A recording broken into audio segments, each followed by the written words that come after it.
looks like it's going to work on the first try. That's always good.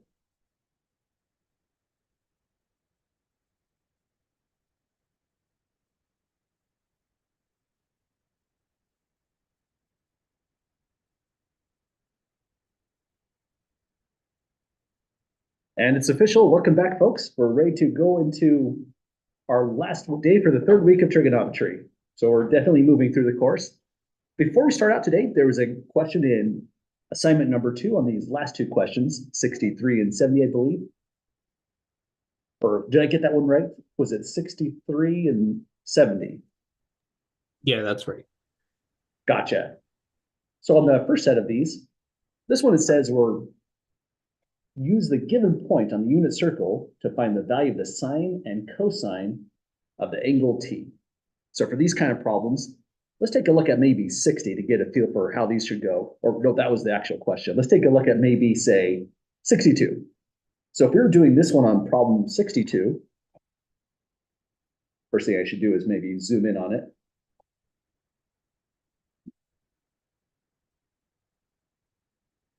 There we go. So we want to find the value of cosine of t, sine of t. They did give us an angle measurement t right here. Looks like this one is in the positive measurement.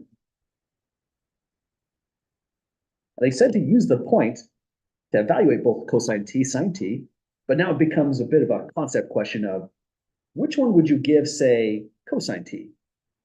Would be the negative root 3 over 2 or the positive 1/2 for cosine? Wouldn't it be a positive 1/2 for cosine t? Yeah, exactly. Cosine is going to be that first coordinate up there for positive 1/2, and sine t is going to be that negative root 3 over 2. So that's essentially how all those kind of questions are going to go here. They look like they're kind of nasty at first because it's a big unit circle diagram and all such. Let's really come boiling down to that information there. Extracting cosine as the first coordinate, sine as the second coordinate. Any questions about that one there?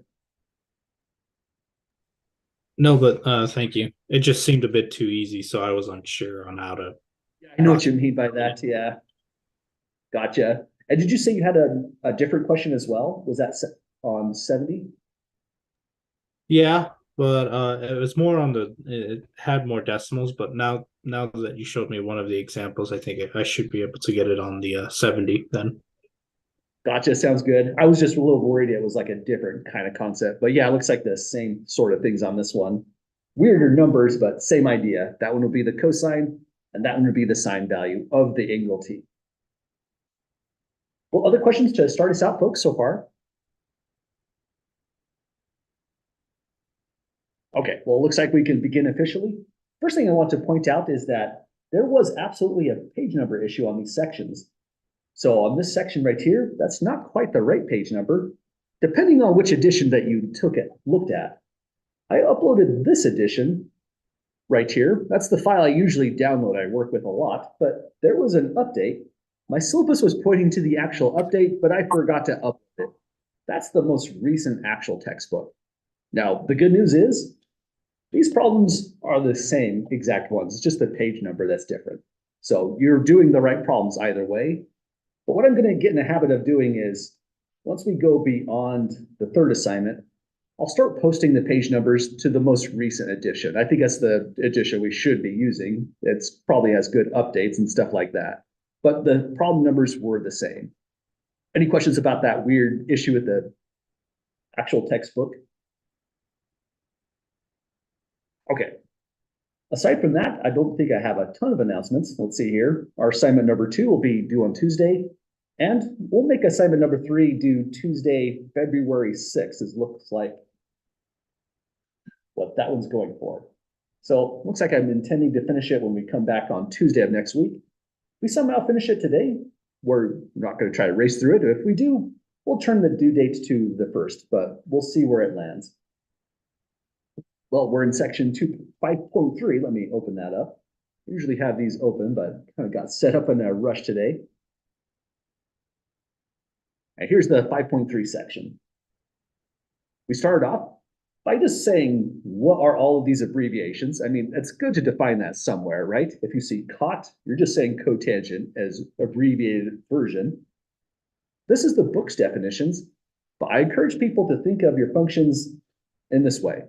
Original functions, the two coordinates here are still important, but all the other four, it's extremely worthwhile to define them in terms of just purely sine and cosine, because that's how we're going to be working with them more often than not, the actual cosine sine values. So these are very important things to memorize. But anytime a cotangent comes up, we just need to know it's a cosine. Next, we did some really fast evaluations using the unit circle, our brand new functions that we just defined. And we got down to this one right here. I believe Michael said this one is undefined, but let's take a look at it, draw a unit circle, and justify the undefined on this one.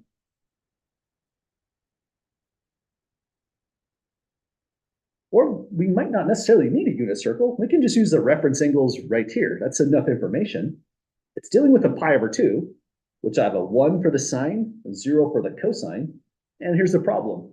Tangent at negative pi over 2 is sine at negative pi over 2. Divide by cosine, negative pi over 2, which it turns into a 1 over 0. So undefined however you look at it. In fact, for these kinds of problems, if you didn't put in that information, I'm okay with that. If you just said undefined, I'll think that you know 0 went into the denominator for a negative pi over 2. Well, does that make sense to folks on that one? Okay, maybe one thing that, let me see if I can zoom in here a little bit better. There we go. One thing that might have still been a little bit helpful is, as a reference angle, that's positive pi over 2, but we're dealing with negative pi over 2. It's really okay because if positive pi over 2 is here, negative pi over 2 is right down below. And in this location, we'd have coordinates negative 1, 0. You know, that is a mistake right there. We should be a little bit careful. That should have been a negative 1 in that location, but still undefined however we look at it. So that's our problem we looked at last time, but we filled in today. And at this point, we're getting into the new material. Any questions at all so far? Okay, let's try this out again. We have a cotangent negative 7 pi over 4. First thing we have to decide is, what's in the numerator of a cotangent function? You could say, well, if it's a cofunction,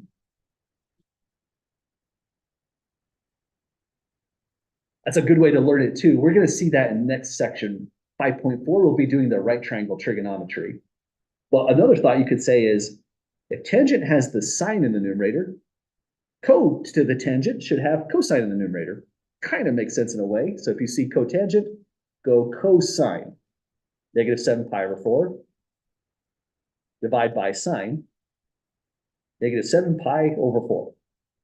Then when we were looking at acute angles in section 5.4, angles between 0 and 90, we'll be looking at that kind of SOHCAHTOA presentation for right triangle trigonometry. But next thing we want to know is, where is negative 7 pi over 4?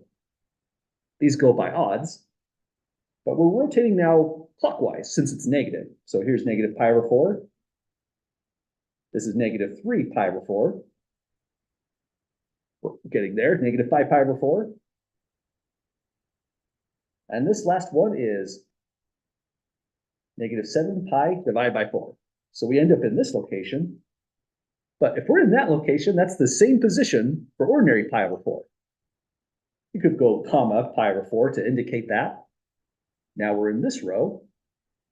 And that means, well, it looks impressive right here. Cosine negative 7 pi over 4, but really it's just root 2 over 2. Sine negative 7 pi over 4 in the denominator, still root 2 over 2, getting these values out. And so the whole thing is 1. That's a fancy way to write the number 1, cotangent negative 7 pi over 4. So that's how evaluations typically go for trigonometry. It's all about understanding these particular values, seeing where your angle terminates in the unit circle, and then just using that information as a reference. Any other questions or comments, folks, on these kinds of evaluations? Okay. One thing to keep in mind about trigonometry is chapter 5 is pretty memory intensive. There's just a lot of things that we have to pick up. And we've been indicating along the way what things that we have to worry about.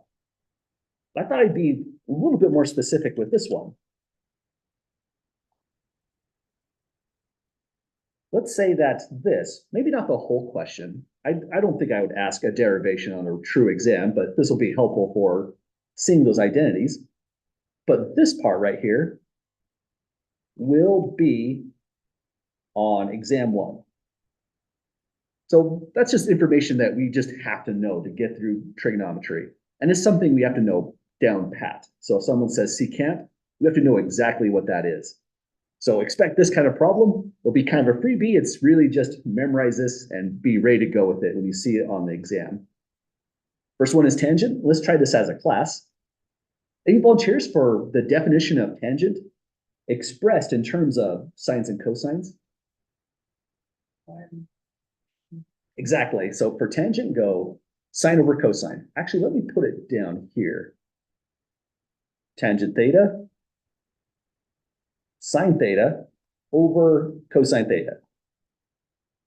Now that you have tangent, you can go and immediately just define cotangent. Cotangent theta is a reciprocal to tangent, so we just take cosine theta in the numerator, divide by sine theta in the denominator, and we're well on our way on that one. Cotangent is done as well.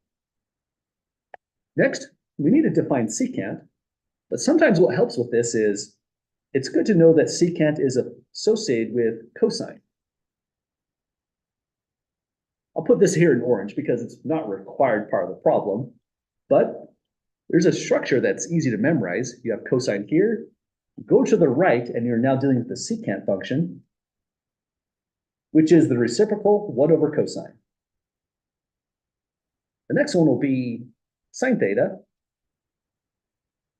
And sine theta is associated with cosecant. So cosecant theta turns into 1 over sine theta. So the portions in black, that's the portion that will be on the actual exam number 1. Well, those are our 4 new definitions aside from sine and cosine. Now we're going to do something new with it, derive the 3 Pythagorean identities. That's a weird question, but the Pythagorean identities are hugely important in trigonometry. I know I keep saying that. Chapter 5 is really a big influential chapter. But let's take a look at the 3 identities and see how they go. The first Pythagorean identity is really quick to derive. We would say sine theta is x. Cosine theta, oh, hang on. Definitely don't copy that. You would say cosine theta is the first coordinate x. Sine theta is the second coordinate y. Definitely keep those as x's and y's. And these are defined on the unit circle. This would be your theta. This would be x and y. But because it's a unit circle, it satisfies the equation. X squared plus y squared is 1. So that's how we get that curve there. So this gives us the first Pythagorean identity. I'll format it this way. So identity 1 starts by saying x squared plus y squared is 1. Then we substitute. X is cosine theta. So right here, we have cosine squared theta. Plus, likewise, y is sine theta. So where you see your y squared, put in sine squared theta. And it's set equal to 1. I'll box this one out since we might have some work all over this one. Here's the first part of the answer, the first identity. So that's the identity that we've been using a little bit here and there. It's good to recall it since we'll be using it a lot. But there's more. There's 3 of these altogether. That's kind of weird in a sense, but they're all useful as well. So here's how we get the next identity. We start with something we know is absolutely true, that cosine squared theta plus sine squared theta is always equal to directly a 1. So we'll take that as a known fact. Now let's algebraically start to manipulate it. What we can do here is, let's just divide by cosine squared. Why not? We'll get a new equivalent to algebraic statement, and that's going to be our new identity. So divide by cosine squared here,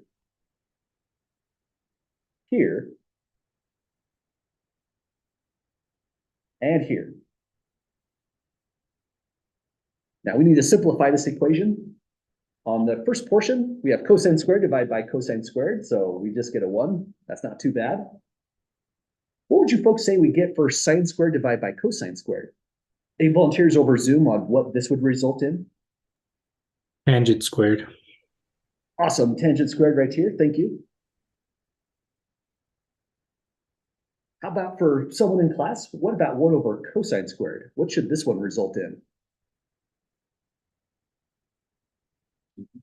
Exactly, 1 over cosine is a secant, and if there's a power 2 on it, we just throw in a secant squared to match it. Now I'm looking at my secant, and that looks like a C. It also looks like a parenthesis. Let me see if I can fix that. That looks weird all of a sudden. That's secant, and there's the parenthesis that was missing. That just looked funny. Over here we go secant squared of theta. That's our second Pythagorean identity. It's just as important as this one, but this is the one that is probably going to show up a little bit more often. There'll be situations where we need this though. Well, does that make sense to folks on how we got that second Pythagorean identity? Okay, well, let's just try it again. We want all 3 of them, and here's how we get the next one. There is a really cool trick to this though. The next identity is literally 1 plus cotangent squared equals cosecant squared. You can go to this identity, change all functions to cofunctions, you've got the next new identity. That's a really great way to memorize the next one. But the instructions say to derive it, so let's actually do the derivation. We start with something known as true, cosine squared theta, plus sine squared theta equals 1. Then let's just divide by something to change its form. We divide by cosine squared already, so let's divide by sine squared on this one. We have to divide all sides by sine squared to make this algebraically correct. And so we definitely should do it, or else we're not getting an identity. Identity, once again, means just an equation that's going to be true for all values of theta in the domain of those functions. Now over here, we need to simplify all this. I'll go first. Cosine squared divided by sine squared, that's a cotangent squared. This one's the freebie, sine divided by sine, we'll get a 1. Any volunteers for what this would simplify into? A 1 over sine squared? Cosecant squared theta. Absolutely, thanks, Hayes. This one would be cosecant squared theta. And that's it. That's our third Pythagorean identity. This one is the original one. It comes from the algebraic structure where we defined the trig functions in the first place. So you get this identity for free. But what's happening with the Pythagorean identities is that there are lots of different ways to rearrange them. In a certain sense, it's all the same identity, but sometimes that algebraic form is more convenient depending on your problem, or maybe it could be that algebraic form.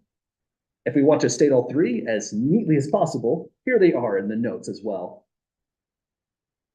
So I wrote here, these are some really hugely important identities in trigonometry, especially the original one. That's like the definition of sine and cosine in a certain sense. And so these would be identities to memorize in the course. There are a ton of identities in this course, but once we move into, say, chapter 7, we're going to pick up like about 25 to 30 brand new identities, much like these, but of various technicalities on them. Those identities I'm not going to be as required. We're not going to be as required to memorize for the course. Once we start getting a huge list of identities, those would be provided on the exams. You would just have to be familiar with how to use the identities. But section 5.1, 5.2, 5.3, that's where most of the memorization is on the course. It's kind of unfortunate. It's the first part of the course too. It's not the whole experience in trigonometry.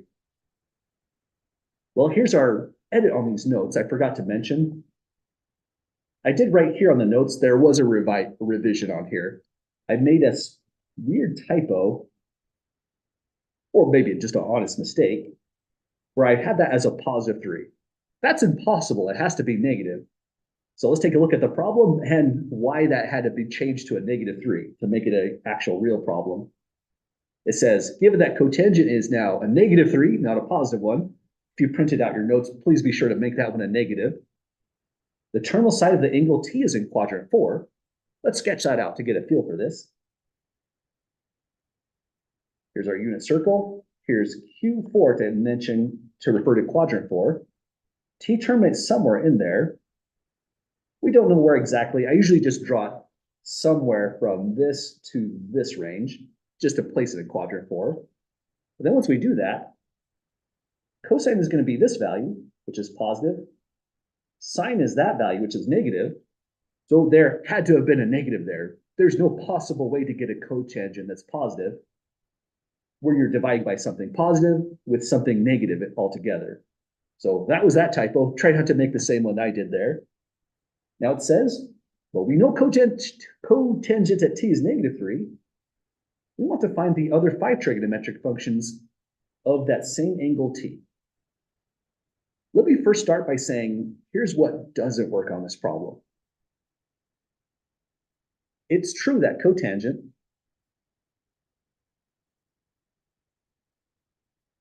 of the angle t is cosine of t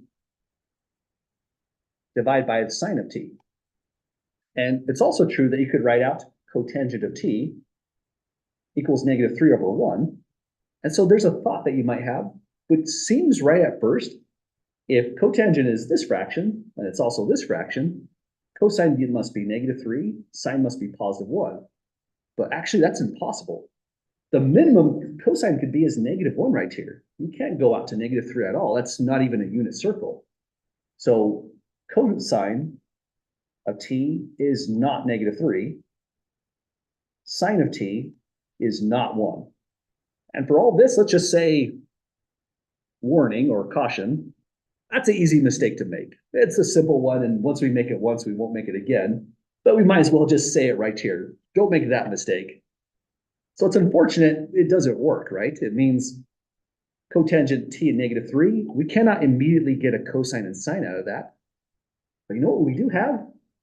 We've got a Pythagorean identity. There's an equation ready to go right there from which you'll get cosecant of your angle, squared rather. So cotangent t is 3. We're going to go to this Pythagorean identity and just work through it. This isn't the only way to solve this kind of problem, but it's kind of a clean way to do it, because that's a weird angle in right triangle trigonometry. And also the purpose of this problem is just practicing with those identities too. So if you know a faster way to do this problem, you are absolutely welcome to take that method. Here, we're going to illustrate the identities by starting with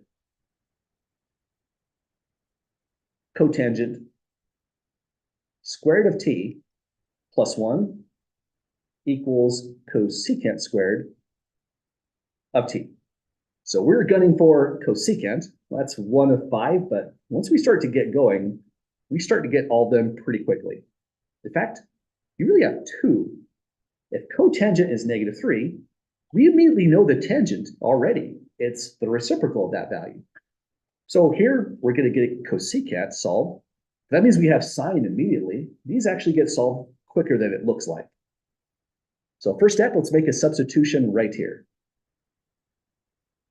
Cotangent comes out as -3, so we'll go, there's the position for cotangent squared. The notation is very strange. We have to get used to it with trigonometry. The power 2 goes there. And when we say cotangent's -3, we substitute -3 right into that position. Takes a little bit of eyeballing it and training our eyes to see it just right. Does that make sense to folks on going from here to here? Okay, now let's keep on running through. We now have an equation from which we can solve for cosecant squared. It's -3 squared plus 1 equals cosecant squared of t. This will turn into a 9 plus 1, so we are dealing with a 10 is cosecant squared of t. Now we can take square roots of both sides. Either positive or -10 is cosecant of t. So now at this stage, we need to pick a sign. Anyone see which one it should be, positive or negative?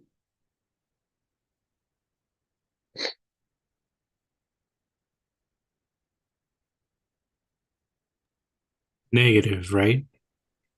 Exactly, Orlando, good call. cosecant is 1 over sine. That means we're dealing with a sine function. And sine takes that second coordinate, which is negative right there. That's the way in which we need to get good knowledge on. If you see a cosecant, it's 1 over sine, because it can make all the difference even just right here. So good call, we're picking the negative sign. And so that means, let's scroll just a bit, root 10 is now equal to cosecant of t. At this stage, I'd probably just start writing out the answers to everything. Let's put our answers right here. It asks for 5 trigonometric functions, but the formatting is also a really helpful way to memorize what goes where, how, and why. Let's just write in all 6. So I'd probably go sine t, cosine t, tangent t. Now, we were given cotangent t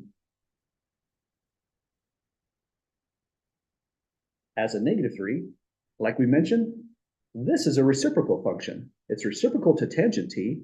So knowledge of a cotangent means tangent is -1/3 automatically. So that's good and free information. Always you want to use that. Next, we're going to have to come up with a secant of t. But we just found cosecant of t equals positive root 10. That means we know sine t, just like with what we did with cotangent, just take the reciprocal of this value, and that's your sine, 1 over root t. In this particular setup, when I'm writing out 6 trigonometric functions, this is one exception where I personally would not rationalize that denominator. It's more easy to see this as a 1 over root 10, and the relationship over here as the reciprocal root 10, seeing the patterns with reciprocals is probably more important than worrying about rationalizing it. So I'll leave it like this in the notes. You can rationalize it if you would like, though. Any questions so far, folks, with what we did with cosecant to sine or otherwise? So it's not negative, right? Oh, that one was negative, absolutely. I'm not sure what happened there. Thanks for spotting that, Orlando, and Mike as well. This will be negative here, which means negative there, because like we said, we were capturing the negative sign. Looks like I just forgot to copy that thing down. Thanks for that correction, folks. Any other questions at the moment? Okay, well, we've got 2 more functions to go, and looking at the situation, it's almost as if we're stuck, right? Except if you have a sine value, you can now go to the original Pythagorean identity right here, just plug it in for sine, and it'll return your cosine. So we'll use that identity very next. So the flow of this problem was, this was step 1, then putting in this information as step 2. Step 3 is a brand new Pythagorean identity. It's going to read cosine squared t plus sine squared t equals 1. We'll grab the corrected sine squared t, -1 over root 10, and just plug it in right here. Again, this is just one of many very different ways you could solve this. So on our next step, it's cosine squared of t plus, here's where sine squared was. We'll just put in a parenthesis, leave it blank, and put in a power 2. That's what's going inside, -1 over root 10. And the whole thing is set equal to 1. So brand new equation, really fast to solve on this one. It'll be cosine squared t. The square of this is just going to be -1 squared for a positive 1. Root 10 squared is just 10. Right hand side, we can field promote to an honest fraction, 10/10, to work with that one. And I think I'm going to have to use the arrow trick here. Subtract a 10th from both sides, and cosine squared of t is 9/10. Then we square root both sides of that equation. So square root here, square root there. It means there's 2 possibilities once again. Let's make sure I get the right one in. Cosine is going to be positive here when we terminated quadrant 4. So we'll use that positive sign right there. So last step, cosine of t is going to be equal to, we'll use positive here, so I'll not copy anything. Take the root of 9 to get a 3. And square root of 10, we can just leave just like that. So we've got part of the answer here. Well, let's put it in here just to complete the table. 3 over root 10, which means automatically we know secant. No further effort, really, just take the reciprocal, root 10 over 3. Let's box that out. This is where all of our answers just sort of consolidated. And this is the process we took to get through all that. Well, any questions, folks, on getting through this problem here? Okay, I'd say the takeaway with this problem is, well, there's kind of 2 big takeaways. One thing that's interesting about trigonometry is there are 6 functions we're operating on, but if you know the evaluation of just one function, and you know good information about where the angle terminates, one function tells you all 6. In some roundabout way, you can always find every 6 trigonometric function just based on information on one. But the bigger takeaway is these identities are extremely important, not so much for this problem. You can do it in a different way with right triangle trigonometry, but they'll enter in our coursework in a lot of different ways and in other classes. So example 3 is more just about practicing these identities. Let's see what else we have going on. Aside from the Pythagorean identities, we have the even and odd identities as well that we want to take a look at. So some information about even functions are, even function has this kind of symmetry. F of negative x equals f of x. That's really special for us because it turns out cosine is even. So if you take cosine of a negative angle, say cosine negative 7 pi over 4, if you decide you don't want to deal with negative angles, have at it. You can always delete that negative sign and it's algebraically correct for a cosine function, only because this one is an even one. So even functions have symmetry about the y-axis. Y equals x squared is a prototypical even function. So is cosine, it turns out. In fact, let's take a preview. In chapter 6, this is pretty much what chapter 6 will be all about. After you define functions in an algebra class, you want to know what their graphs look like, how to plot them, how to work with their graphs. We just said cosine is even. Let's show it. Y equals cosine theta. It has to be symmetric about the y-axis, and that's what we're seeing. You can take this right part, fold it over, and it'll overlap with this left part. So that's the graph of the cosine function. Algebraically, this is what it does for us, and that's a pretty helpful identity. Now it's saying an odd function does this.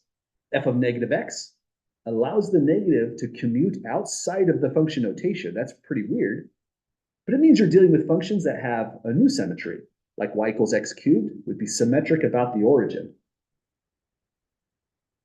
Here's x cubed. Symmetry about the origin means you flip this curve to this side, and then you flip across the x-axis again, so it should overlap in this way. The only point that doesn't move is the origin, so that's symmetry about the origin. And we're claiming sine has that symmetry. Let's take a look. Here's the sine theta function.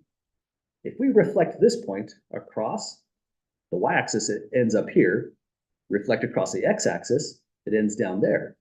That's what symmetry about the origin would look like, and that's our sine wave. So those symmetries are actually correct, but let's show it with something we're more familiar with, the unit circle itself, why they must be true based off that. Any questions about the identities at the moment? Okay, so let's use that unit circle. First thing I want to do is place theta somewhere. It could be in any quadrant you like, but for the sake of just making it a simpler graph to work with, I'll put it in quadrant 1. So here's my angle theta.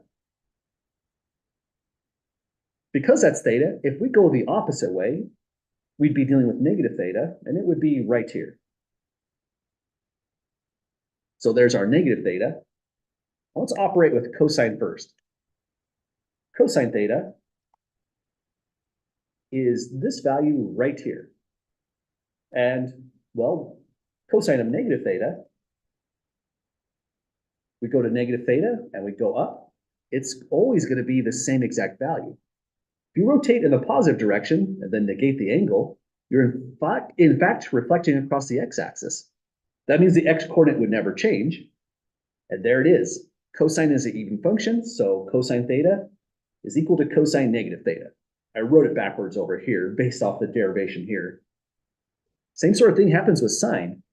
If we look at sine theta, that one is the second coordinate, so it outputs a value right here. If you look at sine of negative theta, it outputs a value here. And this quantity, if we multiply it by -1, we end up down here. So we can say sine theta is equal to, let's put the negative right here, negative sine theta would give us this value down below. In other words, here's sine theta. And here is sine negative theta, which is also equal to negative sine theta. So that's the identity right here for sine being an odd function next. Well, that's some interesting identities. This is a lot of information, but this is the takeaway. Those two identities can sometimes be really clever and helpful identities to work with. So we'll practice them on the next examples. Any questions at all, folks, with these so far? So do we have like is this kind of problems gonna be in the exams? Yeah, there could be problems associated with on an actual exam. And if I did ask an exam problem related to those two identities, it's going to be something more along these lines. So example 5 would be like a really fast concept type of problem using those identities that you could see on a potential exam.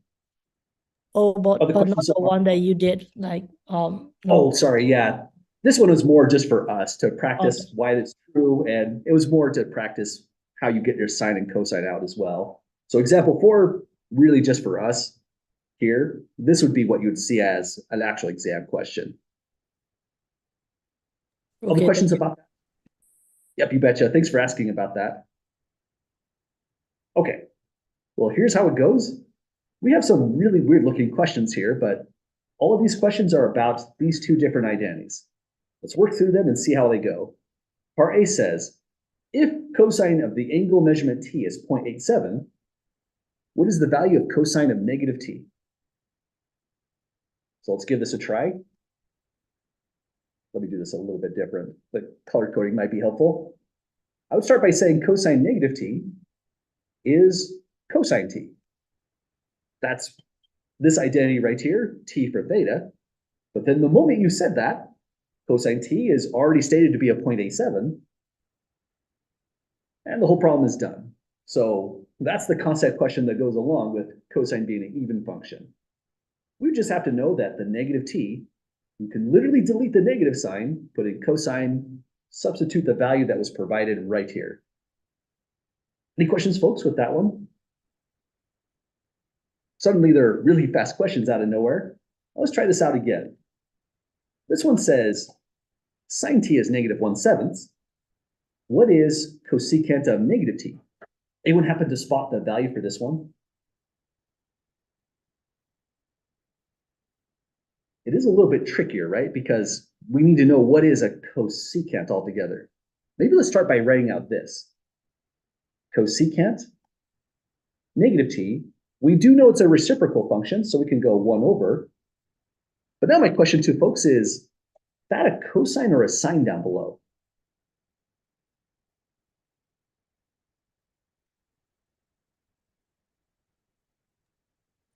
Be a sine, right? Cosecant. Good call on that one. Yes, absolutely. Cosecant goes to a 1/, sine t. But excuse me, that'd be sine negative t. It has to match up that input. But exactly that one will be a sine t. Now let's pause here for just a moment. This is the reason I arranged the table for our trig functions in this specific way, because when I see a cosecant, my gut reaction is it sounds like a 1/, cosine because of the co right there. I don't know why, but this is the naming convention. Sine goes with cosecant and cosine goes with secant. Not the pattern your brain would expect when memorizing this. It's kind of awful. Sorry about that. Someone hundreds of years ago invented these conventions and we're just sticking to it. So always watch out for cosecant and secant. Those are really strange kind of patterns to memorize. But now that we're here, this is not so bad because we can say that's sine of a negative angle. we can take that negative sign and commute it outside the whole function as a factor. So this will turn into 1 over negative sine of t. Now, the moment we wrote sine t right here, we know the value of sine t. Sine t is negative 1/7. Actually, let's use yellow to show this substitution. So on our next step, this negative sign still survives, and you can put it anywhere. I'd probably just put it in front of the fraction. You could leave it in the denominator if you'd like. Then this portion, sine t, that's the negative 1/7. Let me put this negative sign in blue, though, just to show where this one came from. So that negative sign, I just put in front of the fraction. This negative sign came from the output, negative 1/7. Then we just simplify this whole thing. Negatives cancel. The reciprocal of 1/7 turns into +7 in the numerator. That one's kind of weird because it was also about not just sine being an odd function. We had to deal with cosecant being 1 over sine as well. Does that make sense to folks on solving this one here? Okay, well, we've got a couple more to try. Let's try this one for cotangent. They're getting slightly worse as we go. Part A is something you'd probably do in your head after you get practice. Part B, I probably wouldn't do this one in my head. I'd probably write this one Isn't it out. supposed, oh, oh yeah, sorry, I got it. I thought it was gonna be like 7 only. Oh, I gotcha, yeah. Oh, Now, isn't it supposed to be -7 though, the answer? on this one right here, Yeah. well, the negative sign with this one and that negative sign would have canceled out to Oh, make yeah, it sorry, I got you. one.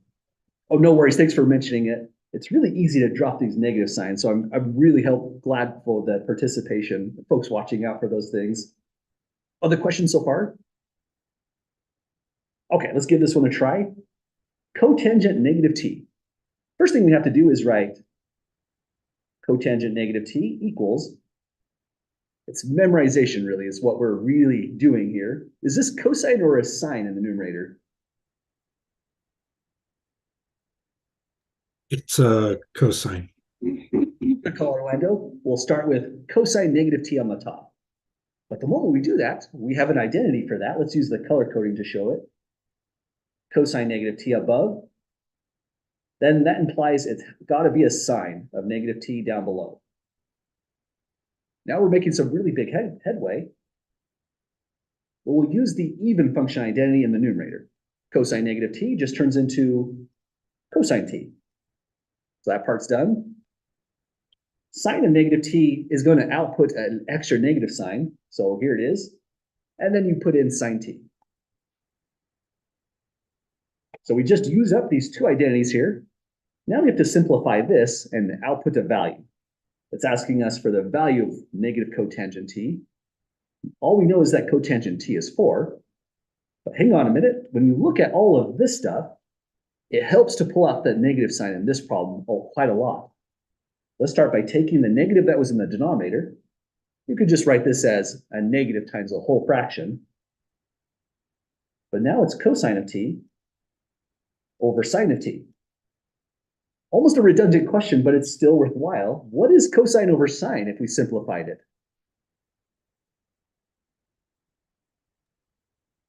Cotangent.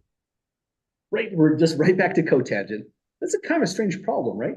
We took our cotangent, expressed it in cosines and sines so that we could eliminate the negative inside of there. Now we took that negative, put it in front. It's a cosine and sine, so it turns into negative cotangent of t. But we just so happen to know the value for cotangent of t is 4. We'll substitute a 4 right there, and the whole answer settles at -4. Now, this particular problem, part C, it's really just a brand new identity on this list. Cotangent is also an odd function, and this is all that really happened.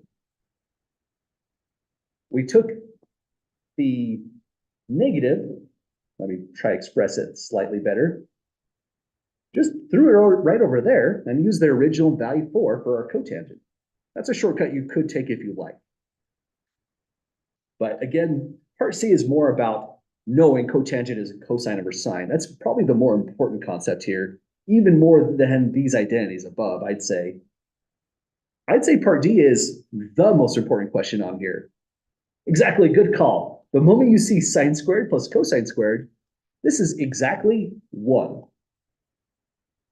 Sine squared 3.4 plus cosine squared 3.4 equals 1. Well, it's a little bit weird, but that is the Pythagorean identity. And the reason I put that question on there is it's sometimes easy to mix up the fact that when you write this, our original identity, it's going to be true for any angle theta you put in. 3.4 is a weird measurement in radian measure, but that's okay. As long as it matches here and here, you get exactly 1 each and every time you look at that. It was just kind of hidden that we were using this in a certain sense. Well, those are the major concept questions after studying these, looking at identities and so on. Any questions at all with our example 5? Okay, we've got a couple more problems to take a look at, but these ones I'd say are kind of relaxing based upon what we've done so far. It says simplify the expression, but the whole strategy here is we express anything that's not a sine and cosine in terms of sines and cosines, if we need to. Here, we definitely need to. We have cosecant cubed, secant cubed. So that's the whole strategy on this thing. We're going to start by writing out sine squared of theta, cosine squared of theta, times, on the cosecant cubed here, cosecant is a 1 over sine, so we're multiplying by 1 over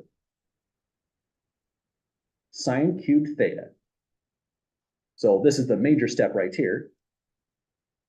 And here's the next major step. If you see a secant theta, that's immediately 1 over cosine. And now in this configuration, algebraically, we can start canceling things off. It looks a little bit funny when you cancel. So think of this as a cosine to a power 1. When it cancels, it just wipes out this power. That's going to turn into a power 1 right there. In other words, you can think of it also in these terms. You have s squared times c squared times 1 over s cubed times 1 over c.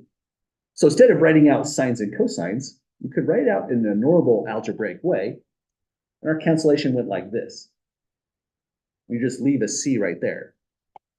Back up in the actual problem we're solving, sine squared is completely gone, and we're just canceling off the power. There's now just a sine to a power 1 right here. And the whole thing turns into cosine theta times 1 over sine theta after doing those cancellations. Down here, with the analogy, s squared would cancel into s cubed, and you would get, let's see here, c is still alive, that's the cosine. We canceled off the power 3, just s is left, so it'd just be an s down below. So this is what it looks like if we're dealing just with the trigonometric functions. Sometimes it's kind of hard to look at those things when you write out all this stuff. So one strategy is the algebra is not different. Take all of this if it's hard to see, put s for sine, c for cosine, and work it out like this. This isn't your answer, this is your scratch work, but if you do it this way once, come up here, it makes this work a little bit more clean to see. It's still not done, but I'm usually not too picky at this stage, but you can make an even better answer than this. Cosine times 1 over sine is cosine over sine. So cosine theta divided by sine theta. But that means it's just an honest to goodness cotangent function. So cotangent theta.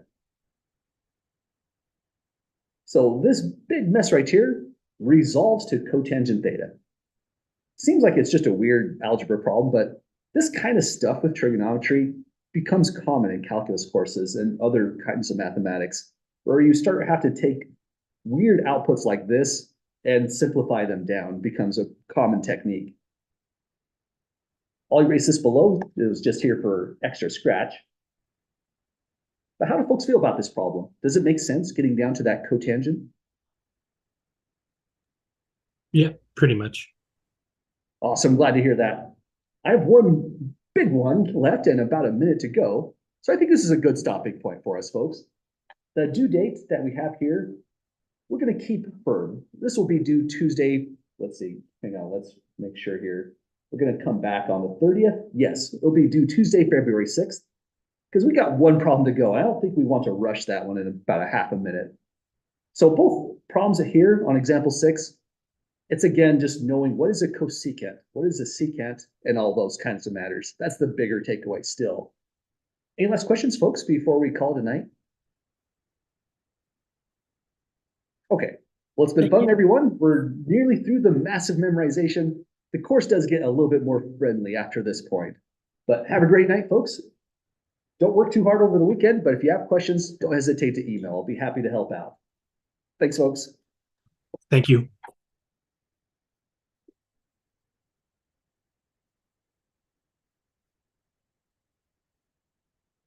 Kind of weird to leave just one problem on there, but that's probably okay, I think. Gives us something to do when we come back. Yeah, you burned through this one, man. Holy shit. Kind of rough. You were hauling ass. Oh, sorry about that. I think what happened was I thought my work was done because my linear algebra class ended, and that's been my last class for like 10 years. So then I came back to the classroom and got it set up as fast as possible. I think I was just still in rapid mode. Sorry about that. No, well, it doesn't help that we missed, what was that, the first day? Oh, no, it doesn't. Yeah. Or the second day. No, honestly, I'm not too worried about that one day in the schedule. Our syllabus actually has a couple fluff sections in there. So yeah, missing one day is not a reason for us to go faster. We're actually in a good spot. Save these online. Yeah, I could not write that fast. I'll try to make sure I have a little bit more calming tea or something like that next time. Slow it down a little bit. Thanks for the feedback, though. People don't often tell me that. And when they do, it helps the whole class. I appreciate it. Oh, yeah, the stream of fire. You're Yeah. here. Sorry, say again. Yeah, I'll get that up shortly. Yeah.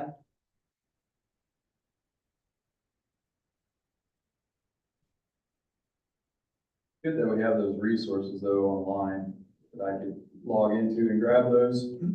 You're meaning the stuff up here? Yeah, Those whole stuff you documents? save and everything, even all the classes I have. Mhm. I told you last time I was in school, I didn't have any of this. Yeah, for me, it was all in the chalkboard, and if you didn't write it down, it's gone. You got in trouble, you would have got the erasers. I had professors that would write really fast, and then after they got to that end of the chalkboard, they come over here and just wipe it out as people are just desperately trying to scroll it down. We didn't have very many cell phones back in the day either, so it was get it in I or, didn't have one last time I was Yeah. in school. Well, you have a good night, thank you. yep, take care, folks.